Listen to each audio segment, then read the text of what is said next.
दिव्य हिंदी अकोला की top 10 news. मनपा में बढ़ते भ्रष्टाचार पर अंकुश लगाने के अलावा समस्याओं को हल करने की मांग को लेकर वंचित बहुजन आघाड़ी की ओर से मोर्चा निकाला गया था। आंदोलन में शामिल कार्यकर्ताओं ने उग्र रूप धारण कर जमकर हंगामा किया था। इस मामले में पुलिस ने 18 पदाधिकारियों समेत 25 से 30 कार्यकर्ताओं के खिलाफ विभिन्न धाराओं के तहत अपराध दर्ज किया।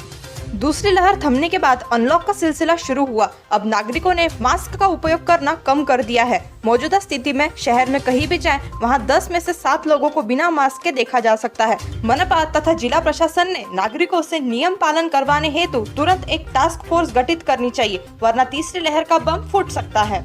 मौसम में बदलाव के साथ मच्छरों का भी शहर में प्रकोप बढ़ गया है। नागरिकों में बचा खून अब मच्छर चूस रहे हैं। मच्छरों के काटने से शहरवासियों में मलेरिया जैसी संक्रामक बीमारियों के शिकार हो रहे हैं। मनपा प्रशासन ने टैक्स वसूलने के साथ साथ इन संक्रामक बीमारियों से बचने हेतु दवाइयों का छिड़काव भी नियमित रूप से करना चाहिए।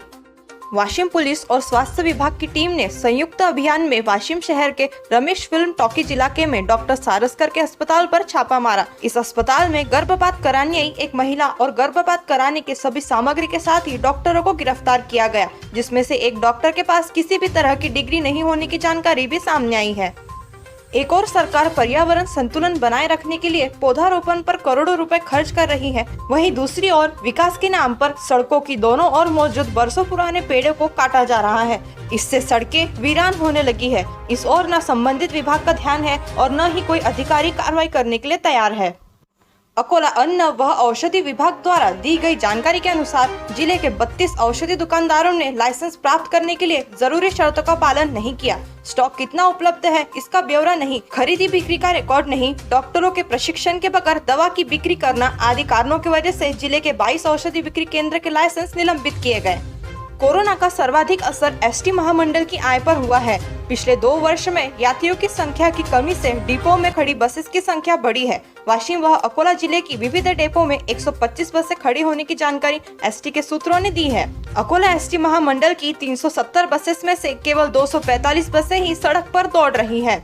शहर के साथ जिले में पिछले 2 दिनों से बारिश फसलों के लिए संजीवनी बनी है। 2 दिनों से बारिश कम अधिक प्रमाण में शुरू है, जिससे परिसर की नदी नालों में पानी का स्तर बढ़ा है। मोरना नदी का जल स्तर गुरुवार की शाम अचानक बढ़ गया, जिससे अकोला शहर में मोरना नदी के किनारे बसे परिसरों में थोड़ा डर का वातावरण बना हुआ है। कोरोना की लहर खत्म होने से पहले अकोला रेलवे स्टेशन से प्रतिदिन 1000 से 1500 यात्री रवाना हो रहे हैं। अब जब पाबंदियों में ढिलाई दी गई, ऐसे में यात्रियों की संख्या 2 गुना बढ़ गई है। बीते कुछ दिनों से करीब 3000 यात्रियों का प्रतिदिन आवागमन चल रहा है। कोरोना की लहर खत्म होना तथा त्योहारों के आरंभ को देखते हुए लोगों का आना जाना शुरू हो गया है। अब गैस सिलेंडर 880 रुपए में मिलेगा।